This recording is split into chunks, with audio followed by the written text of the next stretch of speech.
अस्सलाम वालेकुम। जी हम लोग थ्रेड्स पे प्रैक्टिस कर रहे थे। जो लास्ट लैब हमारी हुई थी उसमें हमने थ्रेड्स को क्रिएट करके उसकी एग्जीक्यूशन की थी। इस लैब में हम उसी को आगे फर्दर कंटिन्यू कर रहे हैं और इस लैब में बेसिकली हमें दो फंक्शंस को इम्प्लीमेंट करना है। एक हमारे पास पी थ्रेड अंडरस्कोर एग्जिट वाला फंक्शन है और दूसरा फंक्शन हमारे पास पी थ्रेड अंडरस्कोर जॉइन वाला फंक्शन है। अब इन दो फंक्शंस को हम क्यों यूज़ कर रहे हैं? आपने अक्सर ऑब्ज़र्व किया होगा कि आप लेट से आप एक कोड लिखते हैं, मेन में आपने एक थ्रेड क्रिएट किया हुआ है और मेन भी कोई ना कोई टास्क परफॉर्म कर रहा है। जब आप उस कोड को रन करते हैं तो ऐसा होता है कि मेन अपनी एग्जीक्यूशन कंप्लीट करने के फ़ौरन बाद एग्ज़िट कर जाता है, थ्रेड को एग्जीक्यूट होने का मौका ही नहीं मिलता। तो उसकी रीज़न यही है कि जैसे ही मेन एग्ज़िट होता है जो जो थ्रेड है वो भी साथ ही एग्ज़िट हो जाता है, बेशक उसने अपना काम कंप्लीट किया हो या ना कंप्लीट किया हो। तो ऐसी सिचुएशन को अवॉइड करने के लिए हम ये दो फंक्शंस यूज़ करते हैं, एक एग्जिट है और एक जॉइन है। एग्जिट और जॉइन क्या काम करते हैं कि ये आपके मेन को ब्लॉक कर देते हैं अनटिल जब तक कि उसके एसोसिएटेड थ्रेड जो हैं वो अपनी एग्जीक्यूशन कंप्लीट नहीं कर लेते, तब तक जो है वो मेन ब्लॉक रहता है। अब इन दोनों में थोड़ा सा डिफरेंस ये है कि एग्जिट तब तक ब्लॉक रहेगा, एग्जिट मेन को ब्लॉक करता है और जैसे ही थ्रेड अपनी एग्जीक्यूशन कंप्लीट कर लेता है तो ये मेन को अनब्लॉक करता है और साथ ही एग्जिट करवा देता है उसको। बेशक अभी मेन में कोई कोड हो एग्जीक्यूट होने वाला, ये वो एग्जीक्यूट नहीं करेगा। और जो आपका जॉइन वाला फंक्शन है ये क्या करेगा कि मेन को अनब्लॉक तो कर देगा लेकिन उसको फ़ौरन से एग्जिट नहीं करेगा। अगर उसमें कोई रिमेनिंग कोड लिखा हुआ है तो वो फिर उस रिमेनिंग कोड को एग्जीक्यूट करके उसके बाद उसको फाइनली एग्जिट करवाएगा। जो जॉइन वाला फंक्शन है इसमें हमारे पास क्या है कि आपने थ्रेड की आईडी पास करनी है उसे, जो जिस थ्रेड को आप जॉइन करवा रहे हैं, ठीक है। और दूसरा जो आर्गुमेंट है ये बेसिकली थ्रेड अगर कुछ रिटर्न करना चाह रहा है जो इसका एसोसिएटेड थ्रेड होगा जिस थ्रेड को हमने जॉइन करवाया हुआ है, अगर वो थ्रेड कुछ रिटर्न करना चाह रहा है कुछ वैल्यू तो वो यहाँ पे आके सेव होगी, वैल्यू अंडरस्कोर पॉइंटर में आके सेव होगी। और ये फंक्शन हमें इंटीजर रिटर्न करता है। इंटीजर का मतलब ज़ीरो हमें रिटर्न करेगा in case of success. In case of अगर हमने दो थ्रेड्स को सक्सेसफुली आपस में ज्वाइन करवा दिया है तो हमें ज़ीरो रिटर्न करता है, अदरवाइज़ ये नॉन ज़ीरो वैल्यू रिटर्न करता है फॉर एरर। अब इसको एग्जांपल के थ्रू समझते हैं इन दोनों फंक्शंस को, और उसके लिए हम टास्क वन को ही कंटिन्यू करते हैं। इसी में आपको समझ आ जाएगी और आपका टास्क वन भी कंप्लीट हो जाएगा।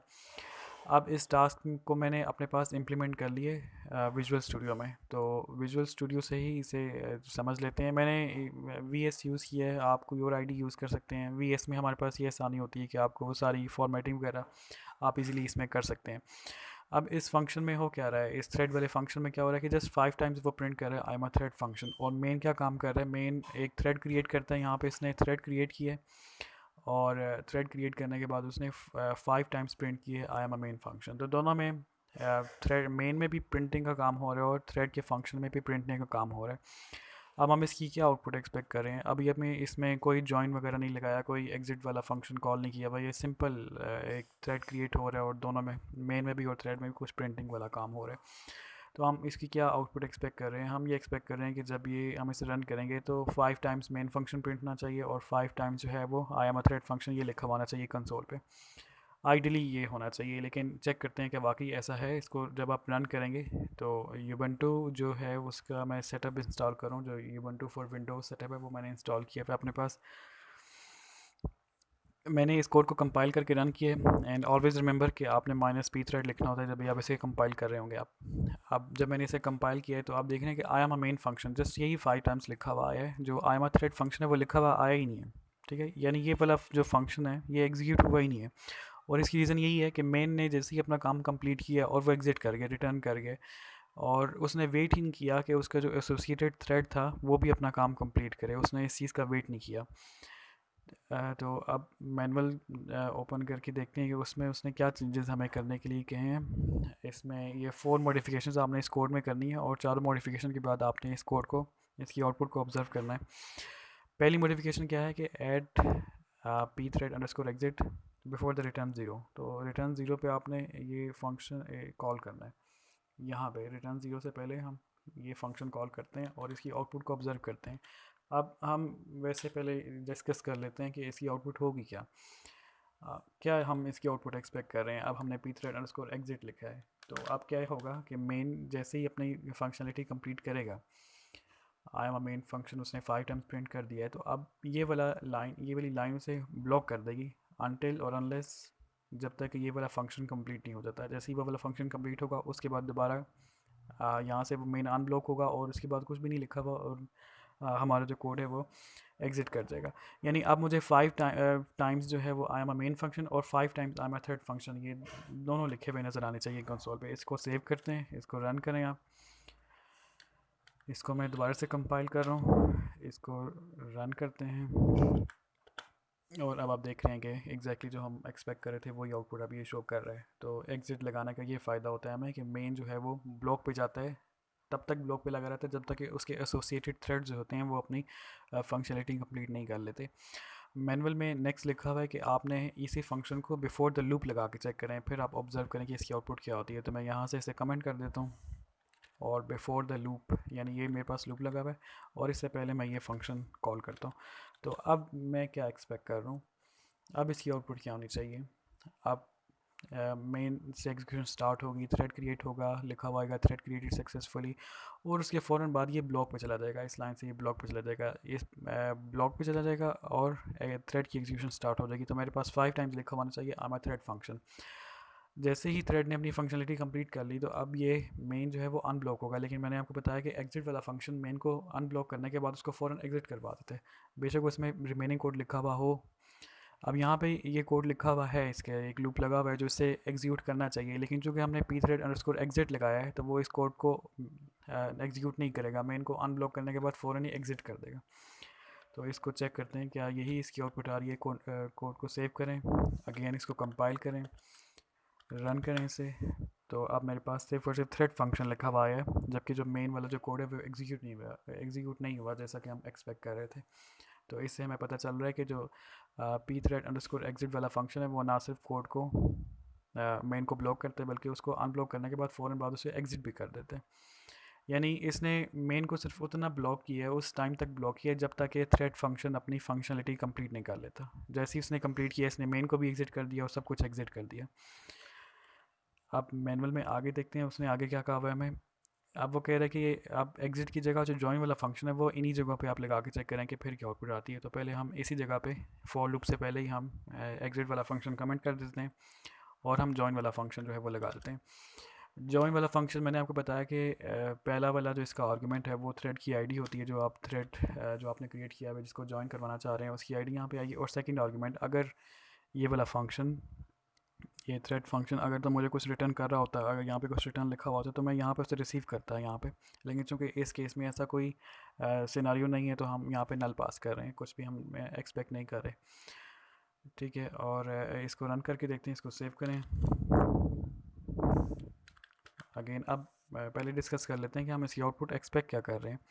अब होना क्या चाहिए कि जैसे ही ये वाली लाइन एग्जीक्यूट होगी, मेन जो है वो ब्लॉक पे चला जाएगा। ब्लॉक पे जाने के बाद वो थ्रेड वाला फंक्शन एग्जीक्यूट करेगा, यानी मेरे पास लिखा हुआ आएगा 5 times I am a thread function, और उसके बाद यहाँ से मेन दोबारा अनब्लॉक हो जाएगा। अनब्लॉक होने के बाद अब डिफरेंस ये है एग्जिट में और जॉइन में कि यहाँ ये इसे एग्जिट नहीं करेगा, ये जो रिमेनिंग कोड है मेन का वो उसे कंपाइल उसे डिस्प्ले करेगा कंसोल पे। तो इसे रन करके देखते हैं कि हमारे पास ऐसी ही आउटपुट आ रही है। ठीक है जी, एग्जैक्टली वही सिचुएशन है जो हमने डिस्कस की है कि पहले थ्रेड फंक्शन एग्जीक्यूट हो गया और उसके बाद मेन अनब्लॉक होने के बाद एग्जिट नहीं हुआ, बल्कि उसने अपनी फंक्शनलिटी को कंप्लीट किया है। एक और जगह भी था, एक तो यहाँ पे लगाना था हमने ये जॉइन का फंक्शन, और दूसरा हमने लगाना था रिटर्न ज़ीरो से पहले, क्योंकि मैनुअल में लिखा हुआ है कि आपने उन दोनों जगह पे जॉइन वाला फंक्शन भी ट्राई करना है। तो यहाँ पे जॉइन वाला फंक्शन लगाते हैं। अब क्या होना चाहिए, अब जो नॉर्मल फ़्लो होता है कि पहले मेन अपना काम कंप्लीट करेगा, यहाँ से ये ब्लॉक पे चला जाएगा, ब्लॉक पे जाने के बाद थ्रेड अपना काम कंप्लीट करेगा और यहाँ से ये अनब्लॉक होके एग्जिट हो जाएगा। तो मेरे पास आई एम मेन फंक्शन पहले लिखा हुआ आएगा और I am thread function 5 times बाद में लिखा हुआ आएगा। इसको रन करते हैं, इसको रन करके देखते हैं क्या ये आउटपुट आ रही है। तो एग्जैक्टली मेरे पास जो मैं एक्सपेक्ट कर रहा हूँ मेरे पास वही आउटपुट आ रही है। ठीक है, तो ये डिफरेंस भी इस तरह आपको समझ आ गया कि एग्जिट और जॉय में क्या डिफरेंस है, और आपने आपका इसके साथ टास्क 1 भी साथ साथ कंप्लीट हो गया। टास्क 2 की तरफ आते हैं। टास्क 2 में एक फ़ंक्शन दिया हुआ है आपको, ये थ्रेड का फंक्शन है बेसिकली। जो थ्रेड आप क्रिएट करेंगे उस थ्रेड को आपने ये फंक्शन पास कर देना है, और ये फंक्शन प्राइम नंबर्स को कैलकुलेट कर रहे हैं। ठीक है, प्राइम नंबर कौन से नंबर होते हैं, एक ऐसा नंबर जो अपने ही ऊपर जाता है डिवाइड होता है और एक 1 के ऊपर डिवाइड होता है। ठीक है। तो ये फंक्शन बेसिकली इसे एक इनपुट भी चाहिए, और इनपुट क्या चाहिए कि हम कौन सा प्राइम नंबर फाइंड आउट करवाना चाह रहे हैं। जैसे फॉर एग्जांपल इसे मैं कहता हूँ कि मुझे फर्स्ट प्राइम नंबर रिटर्न करो। तो फर्स्ट प्राइम नंबर कौन सा होता है मेरे पास, जो 2 है वो मेरे पास फर्स्ट प्राइम नंबर है। इस तरह अगर मैं इसे कहूँ कि मुझे fifth prime number, fifth position पे कौन सा प्राइम नंबर आता है, तो ये मुझे क्या रिटर्न करेगा, फिफ्थ पोजीशन पे कौन सा प्राइम नंबर आता है, 2, 3, 5, 7, 11। 11 प्राइम नंबर एक ऐसा नंबर है जो कि फिफ्थ पोजीशन पे आता है, तो ये मुझे 11 रिटर्न करेगा। ठीक है, तो इसको वो पोजीशन चाहिए जिस पोजीशन पे हम प्राइम नंबर को फाइंड आउट करना चाह रहे हैं, और ये हमें रिटर्न करेगा प्राइम नंबर। अब ये फंक्शन कंप्लीट है। इसमें आपने इसको कॉपी पेस्ट करना है अपने कोड में, और इसमें करना क्या आपने, इसमें आपने जो इसका रिमेनिंग कोड है, मेन वाला कोड इसमें नहीं लिखा हुआ, इसमें से थ्रेड वाला फंक्शन आपको दिया हुआ है, तो मेन कोड आपने इसमें खुद से टाइप करना है। और उसमें भी क्या करेंगे, उसमें यह है कि आप एक सबसे पहले थ्रेड क्रिएट करेंगे, और थ्रेड को ये वाला फंक्शन कंप्यूट प्राइम, ये वाला फंक्शन आप उस थ्रेड को पास कर देंगे। उसके बाद उन दोनों को ज्वाइन करेंगे आप। ठीक है, यानी थ्रेड जो है वो ब्लॉक पे रहे जब तक कि ये वाला फंक्शन अपनी एग्जीक्यूशन कंप्लीट नहीं करता। और आप देख रहे हो कि यहाँ पे ये कुछ रिटर्न भी कर रहा है। ठीक है, तो ये मैंने आपको बताया कि जो जॉइन का सेकंड आर्गुमेंट होता है, जब आप इन दोनों थ्रेड्स को ज्वाइन करेंगे, तो जो ज्वाइन का सेकंड आर्गुमेंट है ये हमारे पास वैल्यू अंडरस्कोर पॉइंट PTR। ये यूज इसीलिए होता है कि अगर थ्रेड से आपको कुछ वैल्यू रिटर्न हो रही है तो आप वहाँ पे रिसीव करते हैं। तो यहाँ से ये रिटर्न कर रहे रिटर्न ए, तो आपने मेन में जब आप ज्वाइन करवाएंगे तो उसको इस वैल्यू को रिसीव करना होगा। अब यहाँ पे थोड़ा सा आपको सोचना होगा कि, और ये चीज़ हम लास्ट टाइम में वैसे कवर कर भी चुके हैं, कि इस फंक्शन की जो रिटर्न टाइप है वो वॉइड पॉइंटर टाइप की है। तो ये मुझे यहाँ से क्या रिटर्न कर रहा होगा, ये वॉइड पॉइंटर टाइप रिटर्न कर रहा होगा। और आप वहाँ पे रिसीव क्या करेंगे, ऑब्वियसली आपको वॉइड पॉइंटर ही रिसीव करना पड़ेगा। और वॉइड पॉइंटर रिसीव करने के बाद मेन में आप इसको कन्वर्ट करेंगे इंटीजर पॉइंटर में, और फिर इंटीजर से इंटीजर को एक्सट्रैक्ट करके आप जो है वो डिस्प्ले करवाएंगे कंसोल पे। तो ये काम आपने देखने हैं इसमें, ये और ये हमने किया भी है, लास्ट लैब में हम ये काम कर चुके हैं। मेरे पास ये कोड इम्प्लीमेंटेड है, मैं इसकी आपको आउटपुट शो कर देता हूँ कि हम क्या उसकी आउटपुट एक्सपेक्ट कर रहे हैं।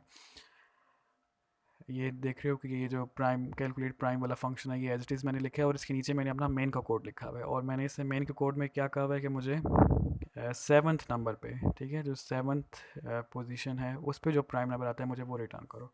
इसको सेव करें, इसको कंपाइल करें आप।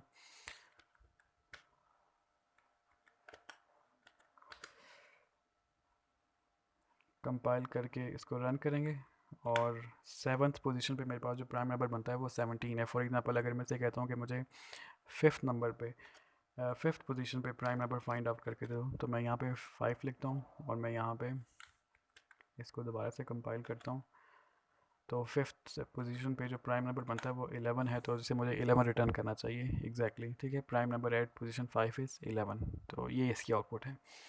अब आपने इसे यानी पोजीशन पास कर रहे हैं जो ये वॉइड पॉइंटर में ही रिसीव कर रहे हैं। ठीक है, वॉइड पॉइंटर से फिर ये इंटीजर पॉइंटर में उसे कन्वर्ट कर रहे हैं, और ये रिटर्न मुझे क्या कर रहा है, रिटर्न भी वॉइड पॉइंटर कर रहा है जिसको आपने अगेन इंटीजर पॉइंटर से कन्वर्ट करके उसकी वैल्यू को प्रिंट करवाना है। ठीक है, तो ये आपका सेकंड टास्क यहाँ पे कंप्लीट हो जाएगा।